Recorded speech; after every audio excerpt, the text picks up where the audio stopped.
Oman से ये क्या लेते थे, कॉपर लेते थे। और हड़प्पान और ओमान के कॉपर में क्या सिमिलरिटी थी आपकी, उसमें निकल प्रेजेंट था, निकल प्रेजेंट था। यहां तक चीजें समझ आई। फिर आता है कि जो मेसोपोटामियम टेक्स्ट है वो रेफर करता है कि जो कॉपर आपका मगन रीजन से आता था। मगन रीजन मतलब इसको ओमान, ओमान को बोला जाता है मगन रीजन, ठीक है, बिकॉज वहां इनफ कॉपर मिलता है और सेम ही आपका ओरिजिन का कॉपर ओमान में मिलता है, सेम आपका हड़प्पन कल्चर्स में मिलता है, ठीक है। और बाकी क्या चीजें थी, वेट बनते थे, बीड्स बनती थी। तो कुछ मेसोपोटामियम जो टेक्स्ट है वो बताते हैं कि इनका क्या था, लिंक था जो आउटर एरिया थे, क्योंकि इन लोगों को ये सारी चीजें, ये सामान वहां से ट्रांसपोर्ट करवाना था, तो ये सब यहाँ है। मेसोपोटामियम कुछ टेक्स्ट है वो रेफर करते हैं कि कॉपर मगन एरिया से, जो कि एक ओमान के लिए में भी यूज किया जाता होगा ये वर्ड, ठीक है। ये हो गया। उसके बाद ये थोड़ी सी ऐसे मिथिकल स्टोरीज हैं। कुछ आर्कियोलॉजिस्ट का मानना है कि जो हाजा बर्ड होता था वो पीकॉक होता था, और ये लोग उस चीज को इंडिया के रिगार्डिंग बात करते हैं।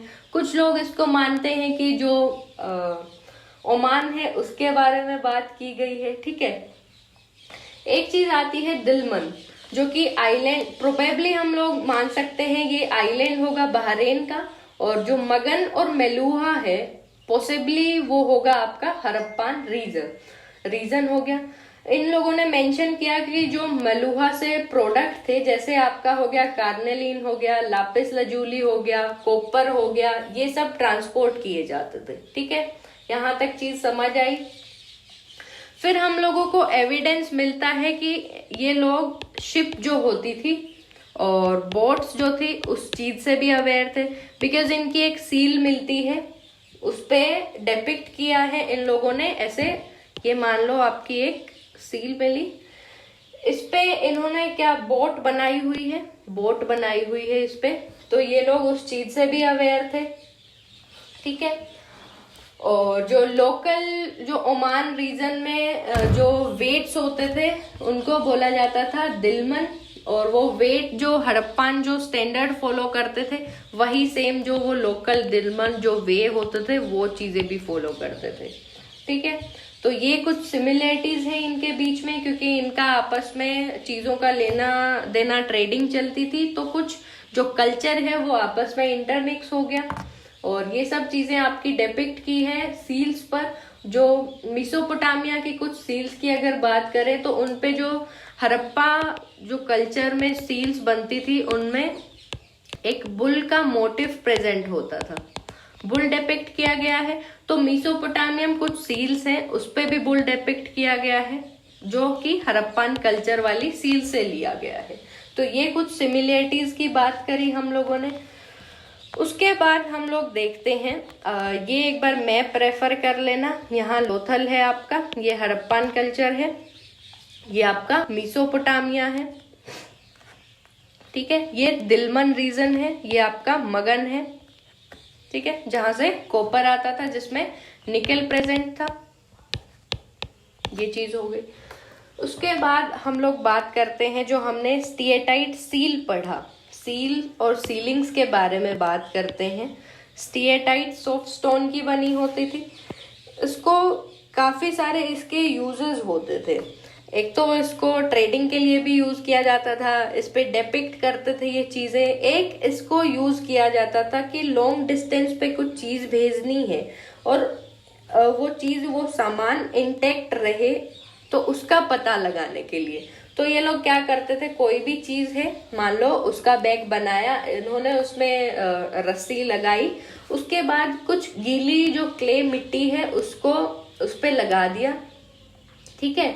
उस पे एक सील प्रेस कर दी उन्होंने, जिसमें जो भेजने वाला है, सेंडर है, उसकी आइडेंटिटी लिखी होती थी। अगर उसको तोड़ा नहीं गया रास्ते में, उससे छेड़छाड़ नहीं की गई, टेम्पर नहीं है वो, तो जिसके पास वो मटेरियल पहुंचना होता है वो समझ जाता था कि ये चीज इंटेक्ट है, इसके साथ कोई टेम्परिंग नहीं हुई, ठीक है। तो इसके लिए भी आपकी सील्स यूज की जाती थी। और स्पेशली आपकी हड़प्पन सील्स की बात करें तो उसमें कुछ लिखा होता था, लाइक एज ओनर का नेम लिखा है, एनिमल्स के मोटिव प्रेजेंट है, लेकिन जो स्क्रिप्ट है, हड़प्पन जो स्क्रिप्ट है वो स्टिल अनडेसिफर्ड है, अभी तक उसको डेसिफर नहीं कर पाए हैं। उसमें अराउंड आपके 26 साइंस प्रेजेंट थे, 26 आपके साइंस प्रेजेंट है, ठीक है। और ये इंस्क्रिप्शन की बात करी है जिसपे 26 जो सबसे ज्यादा जो साइंस प्रेजेंट थे वो इंस्क्रिप्शन में 26 थे, बाकी सारे इंस्क्रिप्शन पर शॉर्ट साइंस प्रेजेंट थे। और अगर हम लोग हड़प्पन की जो स्पेसिफिक लैंग्वेज है उसकी बात करें तो उसमें बहुत ज्यादा साइंस प्रेजेंट है, अराउंड आपके 375 to 400 साइंस प्रेजेंट है। और जो ये स्क्रिप्ट थी राइट से लेफ्ट में लिखा जाता है, राइट से लेफ्ट में। तो ये लोग क्या करते हैं, जैसे तुम लोग ये CAPF वाले ऐसे राइटिंग करते हो अपना अपना पेपर 2 का, तो यहाँ से शुरू करते हो और लास्ट में यहाँ जाकर घोच पोच कर देते हो। तो ऐसे ही ये राइट से लेफ्ट लिखते थे, हम लेफ्ट से राइट लिखते हैं, ये लोग इस साइड से लिखना शुरू करते, यहाँ से प्रॉपर स्पेसिंग होती, लेकिन लास्ट में जाके क्या कर देते, बहुत सारी क्रैम्पिंग कर देते, यही सारी चीजें लिखती। तो ऐसे होता था। ये चीज हो गया, वाइडर स्पेसिंग प्रेजेंट थी राइट में, लेकिन यहाँ आकर क्रैम्पिंग हो जाती थी।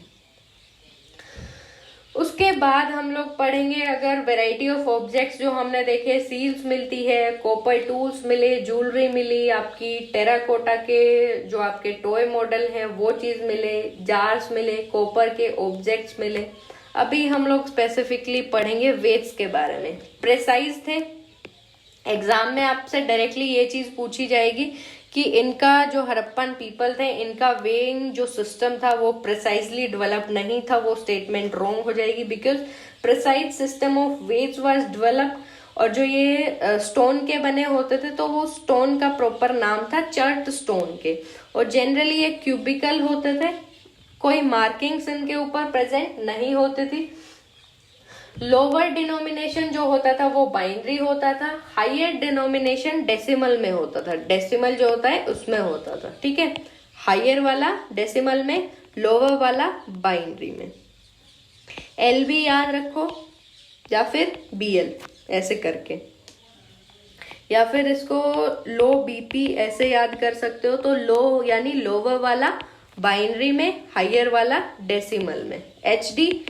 HD पिक्चर होती है ना जो आप लोग देखते हो, तो उसमें H से हायर, D से डेसिमल, यहां से वेइंग सिस्टम इनका कंप्लीट होता है। उसके बाद हम लोग बात करते हैं इनकी जो एंशियंट जो अथॉरिटी थी। अभी इतना सारा सिस्टम है, स्टैंडर्डाइज इनका ब्रिक्स का रेशो चला है, एक सिंगल सेंटर से चीजें प्रोड्यूस होके uniform throughout the region घूमती हैं, जम्मू से गुजरात तक। सेटलमेंट्स इनकी स्पेसिफिक लोकेशन पर हैं।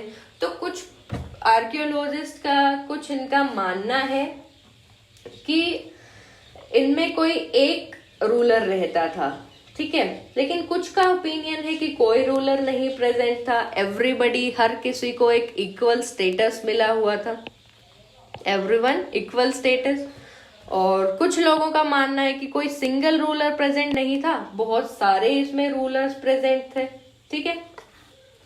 कुछ लोग आर्ग्यू करते हैं कि ये सिंगल स्टेट नहीं था, कुछ आर्ग्यू करते हैं पूरा जो एरिया था वो आपका सिंगल स्टेट था, और others argue that there was a single state. वो इसका एविडेंस क्या बताते हैं कि सिमिलैरिटी है आपके आर्टिफैक्ट्स में थ्रू आउट, ये जितना भी रीजन है हड़प्पन रीजन उसमें। ब्रिक्स का स्टैंडर्डाइज रेशो ये लोग फॉलो करते हैं। कुछ लोगों का बताना है कि ये सेटलमेंट्स जो था वो रॉ मटेरियल के अराउंड ये डेवलप किया। तो ये थोड़ी सी ये एक थ्योरी है, अलग अलग लोगों की ये मानना है कि ये सब चीजें होती थी। उसके बाद हम लोग पढ़ेंगे, ये सारी चीजें पढ़ी, इतनी बड़ी सेटलमेंट बन गई, उसके बाद इस सिविलाइजेशन का कोई एंड भी रहा होगा, ठीक है। तो अगर एंडिंग की बात करें तो एविडेंस जो सपोर्ट करते हैं बाय सी, ये हमने क्या पढ़ा था, that is a Latin word, full form इसकी सिरका, दैट मीन्स अप्रोक्सीमेटली। तो जो अप्रोक्सीमेटली इसकी डेट्स हैं 1800 BCE, बिफोर कॉमन एरा। तो there is evidence that by approximately आपका 1800 BCE मोस्टली जो हड़प्पन, जो मैच्योर हड़प्पन साइट्स थी इन रीजन अराउंड चोलिस्तान, उनको अबेंडन कर दिया गया। ये आपका क्वेश्चन आया है CAPF में कि चोलिस्तान के अराउंड जो मैच्योर हड़प्पन साइट्स थी उनको कब अबेंडन किया गया, तो वो है आपका 1800 BCE के अराउंड। ठीक है, साथ साथ simultaneously there was an expansion of population into new settlement. New settlement बन गई, जैसे आपकी गुजरात, हरियाणा में, यूपी में, तो लोगों ने यहाँ मूव करना स्टार्ट कर दिया। और जो डिस्टिंक्टिव आर्टिफैक्ट्स हमने देखे, कुछ कॉमन जो ये लोग शेयर करते थे फीचर्स, पोट्री जो कॉमन होती थी वो सब, और जो हाउस की कंस्ट्रक्शन की टेक्निक होती थी, बड़े बड़े पब्लिक स्ट्रक्चर जैसे मोहनजोदारो में ग्रेट बाथ था, ये सब चीजें ये लोगों ने प्रोड्यूस करना, कंस्ट्रक्ट करना बंद कर दिया। एक टाइप ऑफ रूरल लाइफ शुरू हो गई। अर्बन सेटलमेंट थे वो हड़प्पन वाले सब, लेकिन अभी इसके बाद अबेंडन करने के बाद लेटर हड़प्पा के टाइम तक आते आते रूरल लाइफ स्टार्ट हो गई, न्यू सेटलमेंट्स बन गई, यहाँ लोगों ने मूव करना शुरू कर दिया। तो इस चीज की भी काफी सारी एक्सप्लेनेशन होती है, काफी सारी थ्योरीज है। कोई कहता है क्लाइमेट चेंज हुआ, कोई कहता है कि डिफोरेस्टेशन से ये सब कुछ हुआ, फ्लड आई, उससे रिवर्स ने अपना जो कोर्स है वो बदल दिया, कभी वो सूखी, कभी बहुत ज्यादा बाढ़ आई। लेकिन ये सब चीजें अगर सिंगल सिंगल एस्पेक्ट को देखें तो कोई भी इतना नहीं रखता, ये एस्पेक्ट अपने आप में मायने एक्सप्लेन नहीं करता कि इतना बड़ा जो एंटायर सिविलाइजेशन था, किसी सिंगल एक एस्पेक्ट से सब चीजें नहीं डिसअपियर हो सकती। ठीक है, उसके बाद हम लोग पढ़ेंगे एक्सकवेशन चली, तभी हम लोगों को ये सब चीजें पता लगी कि ये सब चीजें होती थी। तो जो फर्स्ट डायरेक्टर जनरल थे आर्कियोलॉजिकल सर्वे ऑफ इंडिया के, अलेक्जेंडर कनिंघम, ये आपकी इंपॉर्टेंट चीज है। फर्स्ट डायरेक्टर जनरल कौन थे? Alexander Cunningham. ठीक है, इन्होंने जो हड़प्पन सील्स थी उनको देखा। इन्होंने क्या यूज किया, जो चाइनीज बुद्धिस्ट जो पिलग्रिम्स थे उन लोगों ने जो अपना अकाउंट छोड़े वो चीजें पढ़ी, उनसे चीजें रिलेट करा कि कैसे कैसे वो चीज होती थी। फिर उन्होंने ये सारी जो हड़प्पन सील्स थी इनको डिपिक्ट करने की कोशिश करी, लेकिन ये उस चीज में सक्सेसफुल नहीं हो पाए। बिल्कुल जो सिग्निफिकेंस था हड़प्पा का वो चीज ये नहीं बता पाए अलेक्जेंडर कनिंघम। उसके बाद आए आपके जॉन मार्शल। ठीक है, उसके बीच में अगर हम लोगों ने जो ऊपर स्टार्टिंग में मैप में पढ़ा था, हड़प्पन दयाराम साहनी ने और रखलदास बनर्जी ने मोहनजोदारो में जो सील्स थी उनको फाउंड किया, डिस्कवर किया, डिसिफर किया। ठीक है, उसके बाद आए आपके जॉन मार्शल। जॉन मार्शल बने आपके डायरेक्टर जनरल। ये एक प्रोफेशनल आर्कियोलॉजिस्ट थे। ठीक है, प्रोफेशनल आर्कियोलॉजिस्ट थे। इन्होंने रेगुलर वो जो माउंट्स होते हैं, माउंट्स क्या होता है आपका, जो मान लो लोग हैं, mounds, if we talk about mounds, तो जो वहां लोग रहते थे, पीपल, वो कांस्टेंट यूज करते थे, रीयूज करते थे लैंडस्केप का, कुछ चीजों का। तो उसके बाद एक यहाँ रहे, फिर उनके जाने के बाद दूसरा सेटलमेंट आया, तीसरा आया, उसका खत्म होने के बाद फिर एक और सेटलमेंट आया। तो ऐसे करके ये एक पाइल अप हो गई चीजें, इसको बोलते हैं माउंट। ठीक है, ऑक्यूपाइड डेब्रीज जो होती है उसके ऊपर, डेब्रीज के ऊपर बनता गया और एक और लेवल बनता गया, वो हो गया आपका माउंट। तो इसमें अगर हम एक्सकवेट करें तो जो लोवेस्ट, हमें यहाँ से एक्सकवेट करना शुरू करेंगे, फर्स्ट लेयर को एक्सकवेट किया, ये तो नई वाली है जो अभी बनी थी, उसके और नीचे जाते जाएंगे तो क्या होगा, और ओल्डर वाली सेटलमेंट्स हम लोगों को दिखती जाएंगी। तो ये एक लेयर क्रिएट हो जाती है कि ये ओल्डर, उससे ऊपर एक और, फिर अर्लियर, ऐसे करके। तो जितना हम डीप में जाएंगे उतना ज्यादा ओल्डेस्ट के पास पहुंचते जाएंगे। तो जो जॉन मार्शल ने क्या किया, ये माउंट्स में जो ये इस चीज की, इसको बोलते हैं स्ट्रेटिग्राफी। ठीक है, लेयर्स जो हैं, लेयर्स की स्टडी करना ही बोला जाता है स्ट्रेटिग्राफी। लेकिन जॉन मार्शल ने ये जो स्ट्रेटिग्राफी थी इसको इग्नोर किया, ये इसकी इम्पोर्टेंस को नहीं समझ पाए। इन्होंने एक्सकवेशन तो करी, लेकिन जो एक लेयर में मिलता गया, साइड में थोड़ा सा ऐसे था ये लेयर, मानो बिल्कुल ऐसे था, तो इन्होंने ये लेयर पूरा एक उस पर रख दिया। ठीक है, इन्होंने ये जो लेयर्स थी इनको प्रॉपर एक फुल सिग्निफिकेंस नहीं दिया। एक्सकवेशन करी इन्होंने तब। ठीक है, तो चीजें रॉन्ग हो गई। जो दूसरी लेयर की चीजें थी वो भी इन्होंने ओल्डर लेयर में रख दी, कुछ इन्होंने अर्लियर जो न्यू लेयर्स है उसमें रख दी। ठीक है, उसके बाद आपका एक इम्पोर्टेंट चीज आता है, डायरेक्टली अगर आपसे पूछेगा एग्जाम में कि स्टोरी ऑफ इंडियन आर्कियोलॉजी किसने लिखा, तो वो हो गया आपका एस.एन. रॉय ने। ऑप्शन आपको दे दिया, आर.ई.एम. व्हीलर दे दिया, जॉन मार्शल दे दिया, अलेक्जेंडर कनिंघम दे दिया, तो आपका ऑप्शन करेक्ट वन होगा एस.एन. रॉय। फिर इन सब के बाद, कनिंघम के बाद आए आपके मार्शल, उनके बाद आए आपके आर.ई.एम. व्हीलर। माउंट हम लोगों ने पढ़ लिया, डिब्रीज हो गया, लोवेस्ट लेयर सबसे ओल्डेस्ट होती हैं, स्टडी ऑफ लेयर्स को बोला जाता है स्ट्रेटिग्राफी। उसके बाद आते हैं 1944 में आर.ई.एम. व्हीलर, जिनको बनाया जाता है director general archaeological survey of India का। इन्होंने प्रॉपर वे में फॉलो किया स्ट्रेटिग्राफी को। ठीक है, ये एक एक्स आर्मी ब्रिगेडियर थे। ठीक है, मिलिट्री प्रिसिशन को इन्होंने आर्कियोलॉजी में प्रैक्टिस किया।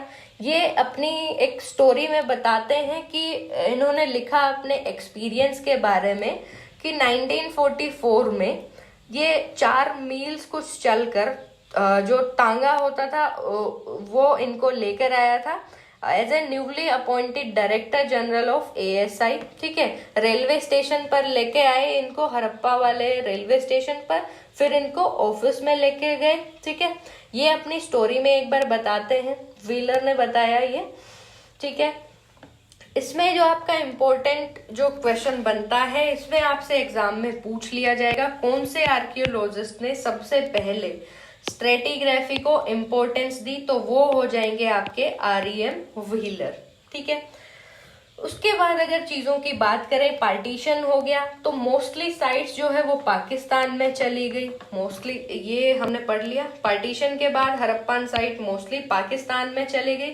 फिर इंडिया में जो न्यू डिस्कवरीज हुई, लाइक एज कौन सी साइट्स की, धोलावीरा, कालीबंगन, राखीगढ़ी, इन सब का डिस्कवरी हुआ।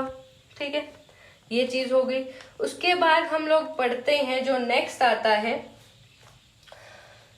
नेक्स्ट है आपका ये पार्टीशन वाला हो गया।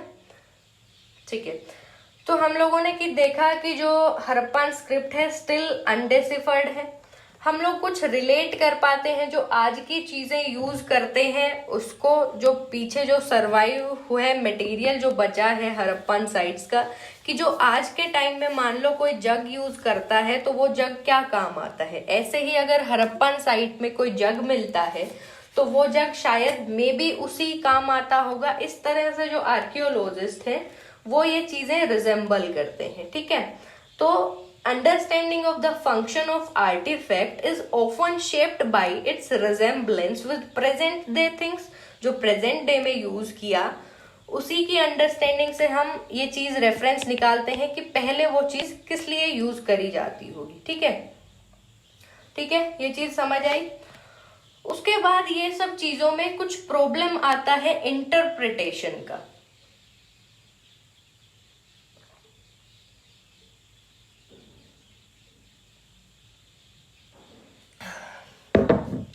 प्रॉब्लम आया फिर चीजें इंटरप्रेट करने में। कुछ चीजें रिलीजियस सिग्निफिकेंस की होती हैं, जैसे हम एग्जाम्पल के तौर पर देखें तो टेराकोटा जो क्ले थी उससे बना था फिगराइन ऑफ विमेन, तो हाईली जेवेल्ड था, बहुत ज्यादा हेविली जेवेल्ड, बहुत ज्यादा ज्वेलरी पहनाई हुई थी। ठीक है, और एक एलेबोरेट स्ट्रक्चर था। इसको लोग मानते थे मदर गॉडेस, मदर गॉडेस के रूप में इसकी पूजा होती थी, इसकी स्टैचू की, ठीक है। और एक आपका मैन का स्टैचू मिलता है स्टैंडर्डाइज पोस्चर में, और एक आपका मिलता है प्रिस्ट किंग का, जो कि बैठे हुए उनको दिखाया गया है, ये है, ठीक है। ये आपकी मदर गॉडेस है, हाईली जेवेल्ड है, ये काफी सारी ज्वेलरी इनको पहनाई हुई है, ठीक है। ये टेराकोटा मॉडल्स होते थे, टेराकोटा क्ले से, मिट्टी से इन लोगों ने ये बनाए थे। इनका रिचुअल सिग्निफिकेंस होता है, जैसे आपका रिचुअल सिग्निफिकेंस में अगर हम देखें तो और कौन सा हमने एग्जाम्पल पढ़ा था, GB, GB that is great bath, कहाँ मिलता है आपका, मोहनजोदारो में, ठीक है। और एक हम लोग अभी पढ़ते हैं फायर एल्टार्स, जिनका एक रिचुअलिस्टिक पर्पस होता है। जैसे अगर आज के टाइम में हम बात करें, हवन के लिए वो जगह बनाई जाती है, फिर उसमें हवन किया जाता है, ऐसे ही रिलीजियस सिग्निफिकेंस है इसका फायर एल्टार्स का, जो कि आपके मिलते हैं कालीबंगन प्लस आपके लोथल में, कालीबंगन साइड से और लोथल में आपका मिला है। ये आपका क्वेश्चन आया था एनडीए में, जो अभी 2022 का एग्जाम था उसमें आया था, ठीक है। कालीबंगन उसका करेक्ट ऑप्शन था। तो आप लोग पूछते हो कि कहाँ से आते हैं क्वेश्चन, डायरेक्टली आपके यहाँ से एनसीईआरटी से टू द पॉइंट स्टेटमेंट उठाकर दे दिया जाता है। फिर उसके बाद हम पढ़ते हैं कि सील जो होती थी इनकी, उसके ऊपर एनिमल के मोटिव्स प्रेजेंट थे, कुछ प्लांट्स के मोटिव प्रेजेंट थे। ये टेराकोटा फिगराइन जो हमने यहाँ समझा मदर गॉडेस का हो गया। और स्टोन स्टेचू हमने देखा one hand on knee, that is of priest king, ठीक है। कुछ एनिमल्स की भी वर्शिप होती थी उस टाइम पर। तो एक होता था आपका वन हॉर्न एनिमल, जिसको यूनिकॉर्न बोला जाता है, ठीक है। उसको सील्स पर भी डिपिक्ट किया गया, उसकी पूजा होती थी, ठीक है, ओके। उसके बाद आपका आता है एक सील पर आपका एक और फिगर ये लोग बनाते थे, एक सीटेड पोजीशन में, सीटेड यानी बैठे हुए हैं वो, क्रॉस लेग्ड पोजीशन में, एक योगी का पोस्चर लिए बैठे हैं, वो योगी का पोस्चर बनाए बैठे हैं, ठीक है। और उसके अराउंड जो था वो एनिमल्स को डिपिक्ट कर दिया जाता था, सराउंडेड बाय एनिमल्स। उसको क्या चीज माना जाता था, उसको माना जाता था प्रोटो शिवा, जो कि एक अर्ली फॉर्म है, जो हिंदुइज्म में एक डीटी होते हैं शिवा, जो शिव होते हैं, उनकी एक अर्ली फॉर्म में इसको दिखाया गया है। इसके साथ साथ एक और चीज होती थी, कॉनिकल स्टोन ऑब्जेक्ट्स होते थे जिनको लिंग बोला जाता था। तो इनका ये पॉलिश्ड स्टोन होते थे, शिव को भी इससे डिपिक्ट किया जाता था, या फिर कुछ ऐसे ये जो पॉलिश स्टोन है इनको as a symbol of Shiva भी इनकी पूजा की जाती थी। और एक मैके ने जब एक्सकवेट की ये चीजें, तो उन्होंने बताया कि ये जो लिंगास, इनसे क्या किया जाता होगा, एक बोर्ड गेम, मे बी एक बोर्ड गेम खेला जाता हो, ठीक है। क्योंकि इनको एक सेकेंड हम फोटो में देखेंगे, ये हैं आपके, ठीक है। तो मैके ने बताया, मैके ने बोला कि ये जो लिंगास होते थे एज रिगार्डेड एज शिवा, तो इनकी पूजा भी की जाती थी, रिचुअलिस्टिक पर्पस भी था सेम चीज का। और इसको बताया कि ये बने किससे होते थे, लापिस लजूली, लापिस लजूली से बने हैं, या फिर आपके जास्पर से बने हैं, शालकेडोनी से बने हैं, या फिर आपके किसी अदर स्टोन से बना होता है।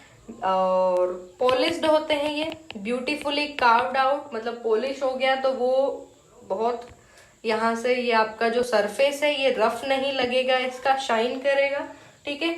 तो पॉलिश कर दिया। और इनकी जो हाइट बताई है मैके ने, अराउंड आपकी 2 इंच, 2 इंचेस इनकी हाइट रहती थी। ये हो गया, इनको बोला गया लिंगास, ठीक है। और मे बी इन्होंने बोला कि ये पूजा के लिए यूज करे जाते हैं, मे बी इनसे एक बोर्ड गेम भी खेला जाता होगा। ये आपका जो स्ट्रक्चर मिला है, ऐसे अलग अलग कॉलम बने हैं, अलग अलग ये जो आपके लिंगास स्टोन है ये रखे हैं। तो इनका मानना है ये शायद कोई गेम खेलने के भी काम आते हो, बिकॉज कोई भी एक चीज है हम तो आज के टाइम से रेफरेंस लगाते हैं। जैसे आज हम लोग ऐसे वो काटा, वो ये काटा फिर ऐसे जीरो, ऐसे वाला गेम खेलते हैं, बोर्ड गेम्स कुछ आते हैं, वो चीजों से अगर इनका रेफरेंस निकालें तो मे बी ये एज ए बोर्ड गेम्स भी यूज किए गए हो। ठीक है, ये हो गया आपका लिंगास के बारे में। प्रोटोसिवा जो सील है उसके बारे में अगर हम लोग बात करते हैं तो अर्लीस्ट जो रिलीजियस टेक्स्ट है आपका कौन सा, ऋग्वेद जो सबसे पहला है। ठीक है, कंपाइल हुआ आपका अराउंड 1500 से 1000 BCE। ठीक है, ये मेंशन करता है एक गॉड नेम। ऋग्वेद में आपके शिवा को कैसे जाना जाता है, कौन से नाम से, रुद्रा नाम से ऋग्वेद में। ठीक है, तो Rudra in the Rigveda is neither depicted as Pashupati, Pashupati जो कि आपका लॉर्ड ऑफ एनिमल्स है, ना तो इनको एज ए पशुपति डिपिक्ट किया गया है, नीदर पशुपति नोर, और ना ही आपका एक योगी के पोस्चर में, जैसे ये इसमें योगी के पोस्चर में दिखाया है, ना ही ऐसे डिपिक्ट किया गया है। ठीक है, अदर वर्ड्स में अगर हम बात करें तो डेपिक्शन जो है ये this depiction doesn't match the description of Rudra in Rigveda. ठीक है, ये डेपिक्ट जो किया है, ये जो रुद्रा ऋग्वेद में दर्शाया गया है उससे अलग है, बिकॉज जो ऋग्वेद में है उसको ना तो ऐसे पशुपति जिसके सराउंडिंग में एनिमल्स हो वैसे दर्शाया गया है इसको, और ना ही एक योगिक पोस्चर में जो इसमें शिवा को बिठाया गया है ना इसमें दिखाया गया है। ठीक है, ये चीज समझ आई यहाँ तक। चलो उसके बाद हम लोग देखते हैं, ये वाली लाइन यहाँ से मिस हो गई, स्कैन करी तब नहीं आई शायद, तो ये यहाँ एड ऑन कर लेना आप।